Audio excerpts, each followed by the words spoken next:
இங்க ஒரு பொண்ணு லவ் பண்ண பையனையே கல்யாணம் பண்ணிக்கிறா. கல்யாணம் முடிஞ்ச கையோட சாப்பிட உட்காரும் போது இலையில அவ எதையோ ஆசையா சாப்பிடுறதுக்கு எடுக்க போறா. அப்ப அவளோட ஹஸ்பண்ட் அவளோட கையை தட்டி விட்டு இதை யாராச்சும் முதல்ல சாப்பிடுவாங்களா, இதை முதல்ல சாப்பிடு அப்படின்னு சொல்லிட்டு சொல்றா. இதை கேட்டதுமே அந்த இடத்துல அந்த பொண்ணுக்கு ஒரு மாதிரி ஆகிடுது. ஆக்சுவலா இந்த பொண்ணு நல்ல நான்வெஜ் சாப்பிடுற பொண்ணு. ஆனா அவளோட ஹஸ்பண்டோட ஃபேமிலில ஃபுல் அண்ட் ஃபுல் வெஜிடேரியன் தான். அதனால இவளுமே வெஜிடேரியனா மாறிடுறா. இவளோட ஆனிவர்சரி அப்ப ஒரு ஆளுக்கு 3 பூரின்னு சொல்லி கணக்கு பண்ணி பூரி ஆர்டர் கொடுத்திருப்பாங்க. ஆனா பூரி சீக்கிரமா காலியாகவே அவளோட ஹஸ்பண்ட் அவர்கிட்ட போய் ஏன் பூரி சீக்கிரம் காலி ஆயிடுச்சு அப்படின்னு சொல்லிட்டு கேக்குறான். அதுக்கு அவரும் அதோ அந்த மேடம் தான் 9 பூரி சாப்பிட்டுருக்காங்க அப்படின்னு சொல்லிட்டு சொல்றான். இப்ப அவளோட ஹஸ்பண்டும் கொஞ்சம் கூட யோசிக்காம 4 பேர் முன்னாடி போய் 9 பூரி சாப்பிட்டியாமே அப்படின்னு சொல்லிட்டு கேக்குறான். இதனால அவமானப்பட்ட அவங்களும் அதுக்கு மேல அந்த சாப்பாடை சாப்பிடாம அப்படியே குப்பை தொட்டியில போட்டு போயிடுறாங்க. அதுக்கப்புறம் அவளால படிக்கட்டுல ஏற முடியல, ஒரு ஜிம்முக்கு போய் சரியா ஒர்க் அவுட் பண்ண முடியல, ரொம்ப வீக்கான மாதிரி ஃபீல் பண்றா. சரி நம்ம வீக்கா இருக்கமே அப்படின்னு சொல்லிட்டு டாக்டர் போய் கன்சல்ட் பண்றா. அதுக்கு அந்த டாக்டர் டெய்லி ஒரு எக் மட்டும் சாப்பாடோட சேர்த்து எடுத்துக்கோங்க அப்படின்னு சொல்லிட்டு சொல்றாங்க.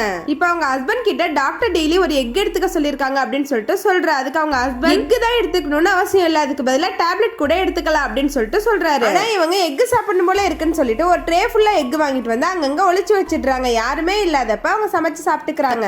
ஆக்சுவலா இவங்க அபார்ட்மெண்ட்ல இருக்க எல்லாருமே வெஜிடேரியனா இருப்பாங்க. முட்டைத்தோலை அங்கங்க பார்த்துட்டு வந்து பிரச்சனை பண்ணுவாங்க. இப்ப அவங்க ஹஸ்பண்டுக்கு அந்த பொண்ணு மேல சந்தேகம் வருது. இப்ப அவர் வீட்டுல வந்து செக் பண்ணி பார்த்தா அங்கங்க முட்டை ஒளிச்சு வச்சிருக்காங்க. அதை பார்த்துட்டு முட்டை இனிமே சாப்பிடக்கூடாது அப்படின்னு சொல்லிட்டு ஸ்ட்ரிக்டா சொல்லிட்டு போயிடுறாரு. இப்ப அவங்க ஃப்ரெண்டு கிட்ட இருந்து ஒரு மெசேஜ் வருது, பக்கத்துல ஒரு நான்வெஜ் காம்படிஷன் நடக்குது, சும்மா போய் வேடிக்கை பார்த்துட்டு வரலாம் அப்படின்னு சொல்லிட்டு சொல்றாங்க. அவங்க போனது மட்டும் இல்லாம அந்த நான்வெஜ் சாப்பிடுற காம்படிஷன்லயும் கலந்துக்கிறாங்க. ரொம்ப நாள் கழிச்சு நான்வெஜ் சாப்பிடுறதுனால அவ அந்த சாப்பாட்டை ரொம்ப ரசிச்சு ருசிச்சு சாப்பிட்டுட்டு இருக்கா. அப்ப அவளோட ஹஸ்பண்டும் அந்த இடத்துக்கு வந்துடுறாங்க. ஹஸ்பண்ட் வந்திருக்கத பார்த்தாலுமே அவ அதெல்லாம் பெருசா எடுத்துக்காம ஜாலியா சாப்பிட்டுட்டு இருக்கா.